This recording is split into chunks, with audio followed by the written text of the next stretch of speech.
Hello दोस्तों, स्वागत है आपका अपने YouTube चैनल एग्जामशिप में। दोस्तों, इस वीडियो में हम क्रोनिकल मैगजीन के अगस्त 2024 मंथ की करंट अफेयर्स को कवर कर रहे हैं। ये वीडियो इस मैगजीन का दूसरा वीडियो है। इससे पहले वाले वीडियो में हमने आर्थिकी तक कवर कर लिया है। इस वीडियो में उसके आगे से कंटिन्यू करेंगे। तो बिना टाइम वेस्ट किए चलिए शुरू करते हैं। अंतरराष्ट्रीय परिदृश्य, जिसमें पहला है 50वां G7 शिखर सम्मेलन।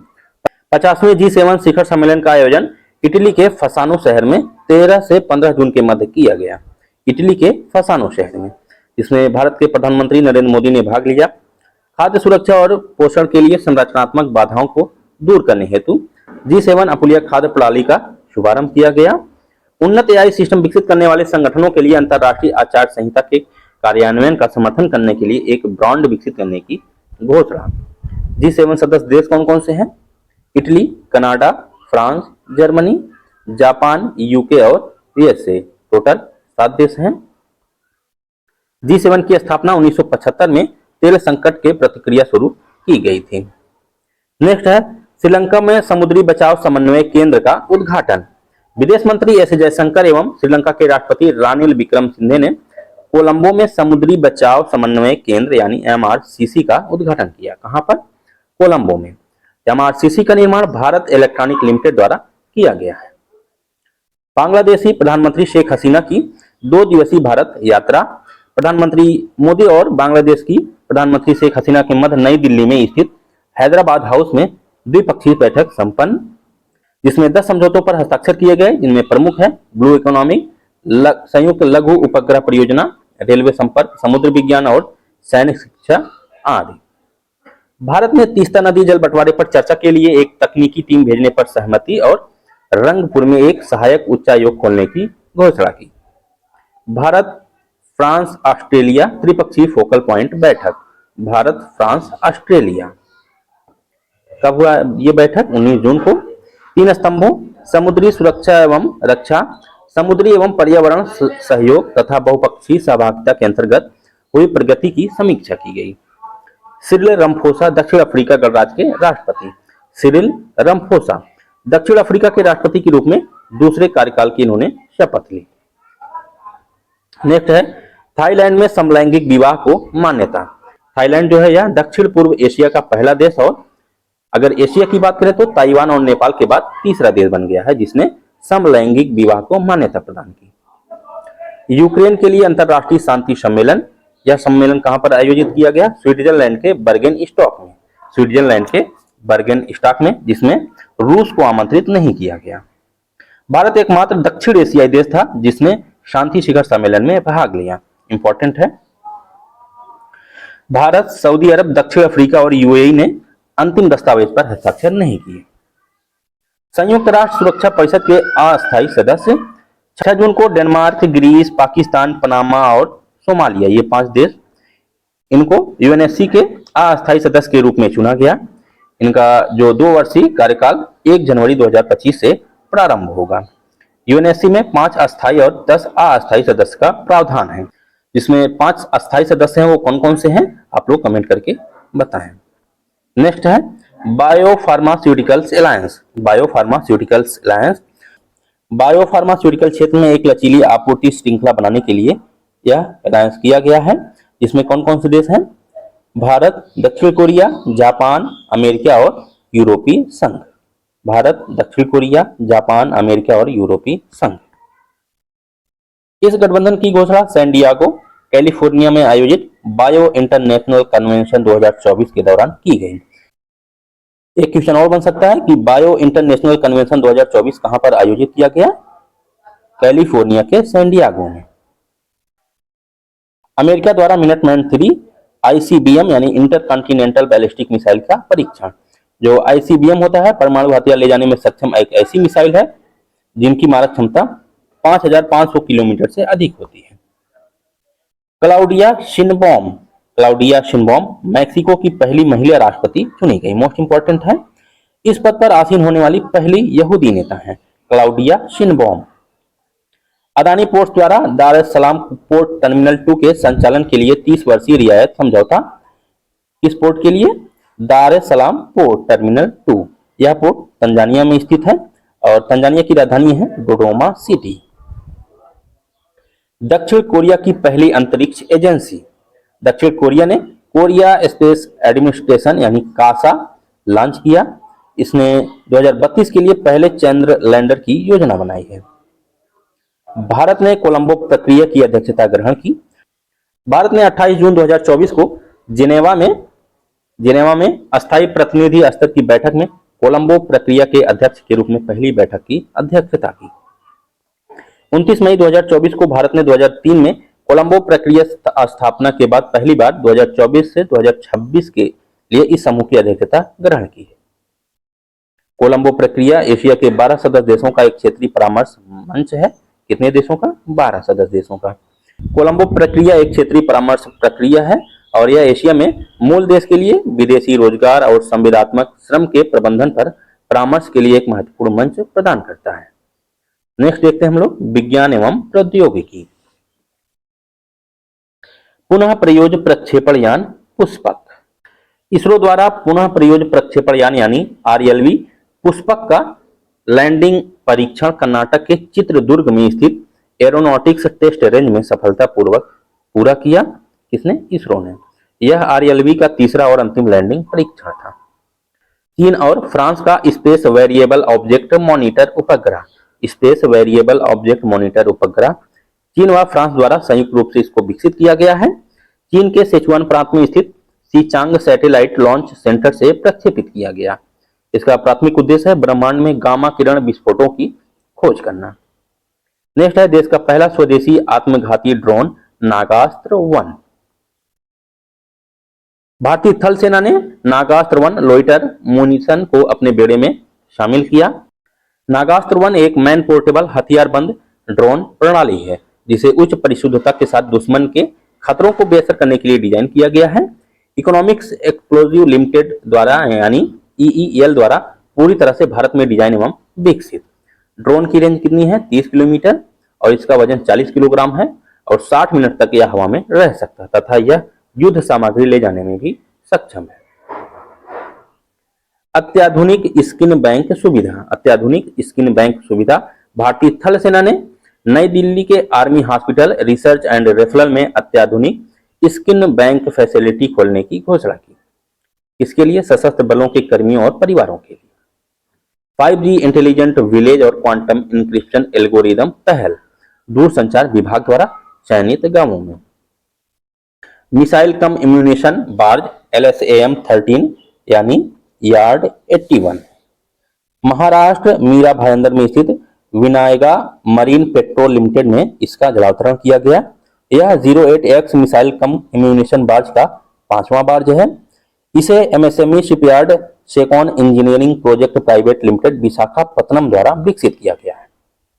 एकीकृत जनरेटर निगरानी एवं नियंत्रण प्रणाली विद्युत रक्षक थल सेना द्वारा विद्युत रक्षक नामक एकीकृत जनरेटर निगरानी संरक्षण एवं नियंत्रण प्रणाली का शुभारंभ किया। आर्मी डिजाइन ब्यूरो यानी ADB द्वारा विकसित विद्युत रक्षक एक इंटरनेट ऑफ थिंग्स सक्षम प्रणाली है। उच्च रेजोल्यूशन थर्मल इमेजिंग मिशन तृष्णा का फुल फॉर्म है thermal infrared imaging satellite for high resolution natural resource assessment. यह मिशन जो है इसरो एवं फ्रांस के national centre for space studies के मध्य एक सहयोगात्मक प्रयास है।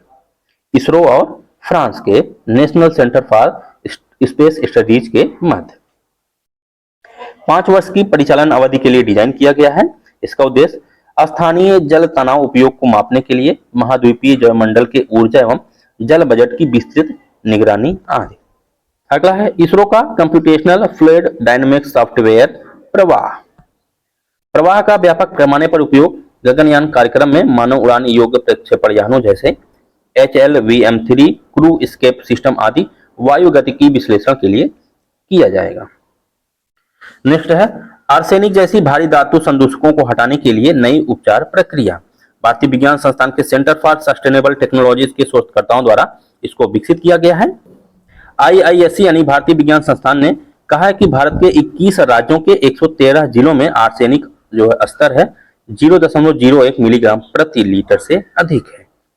23 राज्यों में 223 जिलों में फ्लोराइड का स्तर 1.5 मिलीग्राम प्रति लीटर से अधिक है।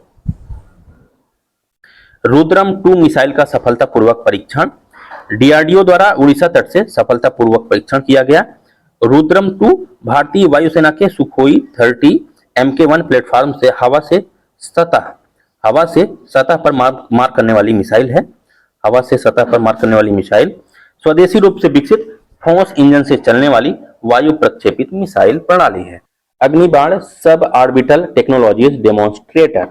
भारतीय अंतरिक्ष स्टार्टअप अग्निकुल कॉस्मोस ने single piece 3D printed engine वाले विश्व के पहले rocket अग्निबाण sub orbital technology demonstrator का सफलतापूर्वक प्रक्षेपण किया। आंध्र प्रदेश के श्रीहरिकोटा से लॉन्च किया गया इसको। यह धनुष नामक एक निजी लॉन्च पैड से भारत का पहला प्रक्षेपण है। धनुष नामक भारत का पहला निजी लॉन्च पैड। नेक्स्ट है पर्यावरण एवं पारिस्थितिकी। नेक्स्ट है इबेरियन लिंक्स। यह जो है दुर्लभ बिल्ली प्रजातियों में से एक है। यह यूरोप में पाई जाने वाली एक मांसाहारी प्रजाति है। IUCN ने इसको हाल ही में इंडेंजर्ड से हटाकर वल्नरेबल श्रेणी में वर्गीकृत किया। ई प्रवाह पारिस्थितिक निगरानी प्रणाली। केंद्रीय जल शक्ति मंत्रालय द्वारा इसका शुभारंभ। राष्ट्रीय स्वच्छ गंगा मिशन द्वारा विकसित यह प्रणाली प्रयाग पोर्टल का अभिन्न अंग है, जो परियोजनाओं की योजना और निगरानी, नदी की जल गुणवत्ता और उनके महत्वपूर्ण मापदंडों के लिए एक वास्तविक समय निगरानी केंद्र है। भारत नाइट्रस ऑक्साइड यानी N2O उत्सर्जन का दूसरा सबसे बड़ा स्रोत। Earth system science data journal में प्रकाशित N2O उत्सर्जन के वैश्विक आकलन के अनुसार 2020 में मानव जनित N2O उत्सर्जन की मात्रा के हिसाब से शीर्ष 5 उत्सर्जक देश कौन कौन से हैं? चीन जो है 16.7% उत्सर्जन के साथ पहले नंबर पे है। दूसरे नंबर पे है भारत 10.9% उत्सर्जन। तीसरे नंबर पर USA, चौथे पर ब्राजील और पांचवे पे रूस। नेक्स्ट है डिब्रूगढ़ में 25 मेगावाट की सौर ऊर्जा परियोजना। असम के मुख्यमंत्री हेमंत बिस्वा शर्मा द्वारा आधारशिला। डायटम की नई प्रजाति इंडिको नेमा। पुणे में अगरकर रिसर्च इंस्टीट्यूट के शोधकर्ताओं द्वारा पूर्वी घाट पर्वत श्रृंखला के अप्रदूषित जल में इस प्रजाति की खोज। गांधी सागर अभ्यारण्य में चीतों का स्थानांतरण। यह स्थानांतरण प्रोजेक्ट चीता के तहत किया जाएगा, जिसे 2022 में लॉन्च किया गया था। स्थानांतरण के बाद गांधी सागर वन्यजीव अभ्यारण्य कूनो राष्ट्रीय उद्यान के बाद भारत में चीतों का दूसरा सबसे बड़ा आवास बन जाएगा। प्रोजेक्ट चीता के माध्यम से नामीबिया और दक्षिण कोरिया से कूनो नेशनल पार्क में 20 चीतों के पहले स्लॉट लाए गए थे। सर्प ईल की नई प्रजाति ओचिचस्थ सूर्याई। उड़ीसा के विभिन्न नदी मुहाना पारिस्थितिकी तंत्रों में इस नई प्रजाति की खोज। भारत का पहला निजी बायोस्फीयर। 2 पर्यावरणविदों जयधर गुप्ता और विजय धसमाना, इनके प्रयासों से उत्तराखंड के राजाजी टाइगर रिजर्व में भारत का पहला निजी बायोस्फीयर रिजर्व बनाया गया, जिसे राजाजी राघाटी बायोस्फीयर नाम दिया गया है। बायोल्यूमिनिसेंट की एक दुर्लभ प्रजाति केरल के कासरकोड में इसकी खोज की गई। इसका वैज्ञानिक नाम है फिलोबोलेटस मैनुपुलेरिस। यह जो है रात के अंधेरे में एक शानदार प्रकाश उत्सर्जित करता है। नेक्स्ट है रिपोर्ट्स एवं सूचकांक। वैश्विक लैंगिक अंतराल सूचकांक 2024 वर्ल्ड इकोनॉमिक फोरम द्वारा जारी। भारत जो है 2024 में 129वें स्थान पर रहा।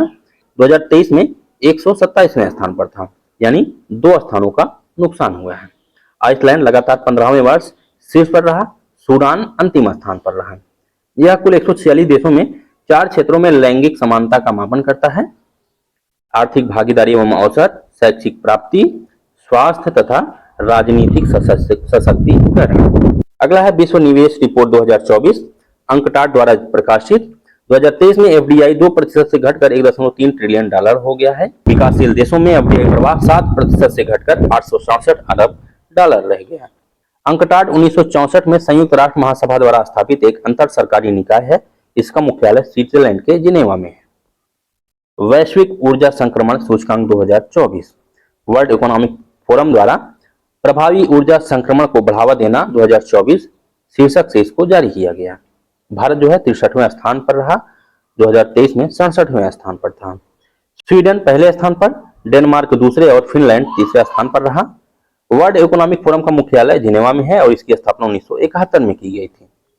पर्यावरण प्रदर्शन सूचकांक 2024 अमेरिका के येल विश्वविद्यालय के पर्यावरण कानून एवं नीति केंद्र द्वारा जारी। एस्टोनिया पहले स्थान पर, दूसरे स्थान पर लग्जमबर्ग। भारत जो है 180 देशों में 176वें स्थान पर रहा। 180वें स्थान पर वियतनाम और 179वें स्थान पर पाकिस्तान रहा। बाल पोषण रिपोर्ट 2024, यूनिसेफ ने बाल खाद्य गरीबी प्रारंभिक बचपन में पोषण अभाव इस शीर्षक से बाल पोषण रिपोर्ट 2024 जारी की। रिपोर्ट के अनुसार विश्व भर में 5 वर्ष से कम आयु के 4 में से एक बच्चा जो है, यानी लगभग 27% बच्चे, या अगर संख्या में बात करें तो 181 मिलियन गंभीर खाद्य गरीबी का सामना कर रहा है। नेक्स्ट है यूनेस्को की महासागर स्थिति रिपोर्ट 2024।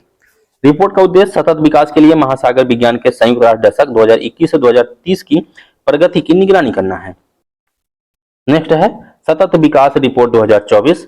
संयुक्त राष्ट्र सतत विकास समाधान नेटवर्क यानी SDSN द्वारा इसको जारी किया गया। सतत विकास रिपोर्ट 2024 रिपोर्ट में कहा गया है कि 2015 में स्वीकृत अधिकांश सतत विकास लक्ष्य में से कोई भी 2030 तक हासिल करने की राह पर नहीं है। नेक्स्ट है विश्व मत्स्य पालन एवं जलीय कृषि की स्थिति 2024, FAO यानी खाद्य एवं कृषि संगठन द्वारा जारी। रिपोर्ट के अनुसार 2022 में विश्व मत्स्य पालन और जलीय कृषि उत्पादन 223.2 मिलियन टन के साथ एक नए उच्च स्तर पर पहुंच गया है। मछली उत्पादन में चीन पहले, इंडोनेशिया दूसरे स्थान पर है, भारत तीसरे स्थान पर है। भारत ने वित्त वर्ष 2022-23 में 175.45 लाख टन रिकॉर्ड मछली उत्पादन हासिल किया, जो वैश्विक उत्पादन का 8% है। SIPRI yearbook 2024। सिप्री ईयरबुक में 9 परमाणु सशस्त्र राष्ट्र द्वारा परमाणु हथियारों के विकास और आधुनिकीकरण में वृद्धि की रिपोर्ट दी गई है। 9 परमाणु सशस्त्र राष्ट्र हैं अमेरिका, रूस, ब्रिटेन, फ्रांस, चीन, भारत, पाकिस्तान और उत्तर कोरिया तथा इजराइल। कुल 12,121 परमाणु हथियारों में से लगभग 90% अमेरिका और रूस के पास हैं। भारत के परमाणु ऊर्जा शस्त्रागार में मामूली विस्तार हुआ है, जो जनवरी 2023 में 164 वारहेड से बढ़कर जनवरी 2024 में 172 वारहेड हो गया है। इससे यह परमाणु शस्त्र देश में 6वें स्थान पर आ गया है। कंटेनर पोर्ट परफॉर्मेंस इंडेक्स 2023 विश्व बैंक और S&P ग्लोबल मार्केट इंटेलिजेंस द्वारा प्रकाशित कंटेनर पोर्ट परफॉर्मेंस इंडेक्स 2023 में शीर्ष 100 में से भारत के 9 बंदरगाह शामिल हैं। शीर्ष स्थान पर रहने वाला कंटेनर बंदरगाह यांगसान पोर्ट जो कि चीन का है। इस सूची में विशाखापत्तनम जो बंदरगाह है वह 19वां स्थान पर, मुंद्रा जो है 27वें स्थान पर रहा और भारत के कुल 9 बंदरगाह इसमें शामिल हैं कंटेनर पोर्ट परफॉर्मेंस इंडेक्स 2023 में। नेक्स्ट है योजना एवं कार्यक्रम। राष्ट्रीय फॉरेंसिक अवसंरचना संवर्धन योजना। केंद्रीय मंत्रिमंडल ने 2254.43 करोड़ रुपए की कुल वित्तीय परिव्यय के साथ केंद्रीय क्षेत्र की योजना राष्ट्रीय फॉरेंसिक अवसंरचना संवर्धन योजना के लिए गृह मंत्रालय के प्रस्ताव को मंजूरी दी। इस योजना को 2024-25 से 2028-29 की अवधि के लिए लागू किया जाएगा। मंत्रिमंडल ने योजना के तहत 3 प्रमुख घटकों को मंजूरी दी है। देश में राष्ट्रीय फॉरेंसिक विज्ञान विश्वविद्यालय यानी NFSU के परिसरों की स्थापना, केंद्र में देश में केंद्रीय फॉरेंसिक विज्ञान प्रयोगशालाओं की स्थापना और NFSU के दिल्ली परिसर के मौजूदा बुनियादी ढांचे का संवर्धन। National stop diarrhoea campaign 2024। केंद्रीय स्वास्थ्य एवं परिवार कल्याण मंत्री JP नड्डा ने नई दिल्ली में आयोजित एक समारोह में शुभारंभ। यह अभियान 1 जुलाई 2024 से 31 अगस्त 2024 तक संचालित किया जाएगा, यानी लगभग 2 माह तक। व्यवहार्यता अंतर वित्त पोषण योजना। प्रधानमंत्री नरेंद्र मोदी की अध्यक्षता में केंद्रीय मंत्रिमंडल ने 7,453 करोड़ रुपए की कुल परिव्यय के साथ अपतटीय पवन ऊर्जा परियोजनाओं के लिए व्यवहार्यता अंतर्गत वित्त पोषण योजना को मंजूरी दी। इसके लिए अपतटीय पवन ऊर्जा परियोजनाओं के लिए इसका उद्देश्य अपतटीय पवन परियोजनाओं से बिजली की लागत को कम करना है। कृषि सखी अभिसरण कार्यक्रम। प्रधानमंत्री मोदी ने वाराणसी में कृषि सखी अभिसरण कार्यक्रम के तहत स्वयं सहायता समूह की 30,000 से अधिक महिलाओं को कृषि सखी के रूप में प्रमाण पत्र प्रदान किया। कहां पर? वाराणसी में। यह प्रमाण पत्र लखपति दीदी कार्यक्रम के उद्देश्यों के साथ भी संगठित है, जिसका उद्देश्य 3 करोड़ लखपति दीदी बनाना है। नेक्स्ट है AIM-ICD के वाटर चैलेंज 4.0। नीति आयोग के अटल इनोवेशन मिशन द्वारा इसको लॉन्च किया गया, नवाचार और धारिता को बढ़ावा देने के उद्देश्य से। नेक्स्ट है तंबाकू मुक्त शैक्षणिक संस्थान अभियान। शिक्षा मंत्रालय की स्कूल शिक्षा एवं साक्षरता विभाग ने स्कूलों के लिए एक तंबाकू मुक्त शैक्षणिक संस्थान कार्यान्वयन मैनुअल भी जारी किया। इससे 31 मई 2024 को इसे 31 मई 2024 को विश्व तंबाकू निषेध दिवस पर लॉन्च किया गया। एनसीआरबी संकलन of criminal law apps, NCRB द्वारा यह मोबाइल ऐप लॉन्च किया गया। यह ऐप नए आपराधिक कानून के बारे में एक ही स्थान पर पूरी जानकारी प्रदान करने के लिए व्यापक गाइड के रूप में कार्य करेगा। नेक्स्ट है वायु गुणवत्ता निगरानी प्रणाली AQAIMS। इलेक्ट्रॉनिक और सूचना प्रौद्योगिकी मंत्रालय ने नई दिल्ली में स्वदेशी वायु गुणवत्ता निगरानी प्रणाली AQAIMS का उद्घाटन किया और एयर प्रवाह ऐप लॉन्च किया। ई श्रम पोर्टल, श्रम एवं रोजगार मंत्रालय के सचिव के नेतृत्व में भारतीय प्रतिनिधिमंडल ने अंतर्राष्ट्रीय श्रम संगठन के 112वें सत्र के दौरान ई श्रम पोर्टल और वर्तमान एकीकरण और उपलब्धियों को प्रदर्शित किया। श्रम और रोजगार मंत्रालय ने असंगठित श्रमिकों के लिए 2021 में ई श्रम पोर्टल लॉन्च किया गया था। यह असंगठित क्षेत्रों को 30 व्यापक व्यवसाय क्षेत्रों में 400 व्यवसायों के तहत स्व घोषणा के आधार पर पोर्टल पर खुद को पंजीकृत करने की अनुमति देता है। नेक्स्ट है बैंकिंग एवं बीमा, SBI का SME बिजनेस लोन उत्पाद। MSME क्षेत्र की आवश्यकताओं को पूरा करने के लिए लॉन्च किया गया है। SME डिजिटल बिजनेस लोन उत्पाद SBI को 45 मिनट के अंदर MSME के लिए ऋण अनुरोधों को मंजूरी देने में सक्षम बनाएगा। भारत विश्व में तीसरा सबसे बड़ा घरेलू एयरलाइन बाजार विमान डेटा विश्लेषण फर्म OAG के डेटा के आधार पर भारत जो है विश्व में तीसरा सबसे बड़ा घरेलू एयरलाइन बाजार बन गया है। देशी घरेलू एयरलाइन क्षमता में अप्रैल 2014 में 7.9 मिलियन से दुगनी होकर अप्रैल 2024 में 15.5 मिलियन हो गई है। SBI द्वारा सरकार को लाभांश हस्तांतरण, SBI ने वित्तीय वर्ष 2023-24 के लिए सरकार को 6,959 करोड़ रुपए का लाभांश हस्तांतरित किया। नेक्स्ट है विदेश मंत्रालय एवं भारतीय स्टेट बैंक के मध्य समझौता। प्रवासी भारतीय श्रमिकों, भारतीय एजेंटों आदि को SBI ई-पे भुगतान गेटवे के माध्यम से SBI की अतिरिक्त डिजिटल भुगतान सेवाएं प्रदान करने हेतु सेबी द्वारा क्लियरिंग कारपोरेशन हेतु समिति गठित। RBI की पूर्व डिप्टी गवर्नर उषा थोराट की अध्यक्षता में तदर्थ समिति गठित की। सेबी द्वारा सारथी ऐप 2.0 लॉन्च, डिजिटल वित्तीय अवधारणाओं को सरल बनाने के उद्देश्य थे। इसके द्वारा लॉन्च किया गया है सेबी द्वारा। बैंक क्लिनिक पहल, अखिल भारतीय बैंक कर्मचारी संघ यानी AIBEA ने बैंक ग्राहकों की शिकायत निवारण में सहायता के लिए बैंक क्लिनिक पहल की शुरुआत की। RBI द्वारा 3 प्रमुख पहलों का अनावरण। RBI द्वारा 3 प्रमुख पहलों का अनावरण। ये 3 पहल कौन कौन से हैं? प्रवाह portal, retail direct mobile app और फिनटेक रिपोजिटरी। भारत पे एवं इन्वेस्ट इंडिया के मध्य साझेदारी, वन डिस्ट्रिक्ट वन प्रोडक्ट उत्पादों और विक्रेताओं में डिजिटल वित्तीय समावेशन और डिजिटल वित्तीय साक्षरता को बढ़ावा देने के लिए भारत पे व इन्वेस्ट इंडिया के मध्य साझेदारी। वार्टशिला ने विश्व का पहला 100% हाइड्रोजन रेडी इंजन लॉन्च किया। फिनलैंड स्थित प्रौद्योगिकी समूह वार्टशिला ने विश्व का पहला बड़े पैमाने पर 100% hydrogen ready engine power plant launch किया। भारत का पहला exchange traded fund Mirae asset investment managers ने भारत का पहला exchange traded fund Mirae asset Nifty EV एवं new age automotive ETF launch किया। भूमिगत योजना गैसीकरण हेतु पहली पायलट परियोजना। ईस्टर्न कोलफील्ड लिमिटेड यानी ECL ने झारखंड के जामताड़ा जिले के कास्ता कोयला ब्लॉक में भूमिगत कोयला गैसीकरण के लिए भारत की पहली पायलट परियोजना का शुभारंभ किया। दोस्तों इस वीडियो में इतना ही। बाकी जो बचे हुए टॉपिक्स हैं जैसे प्रमुख नियुक्तियां, प्रमुख पुरस्कार, खेल परिदृश्य आदि को हम नेक्स्ट वीडियो में कवर करेंगे। अगर आपको वीडियो यूजफुल लगा हो तो प्लीज वीडियो को लाइक करें और चैनल को सब्सक्राइब करें। Thank you.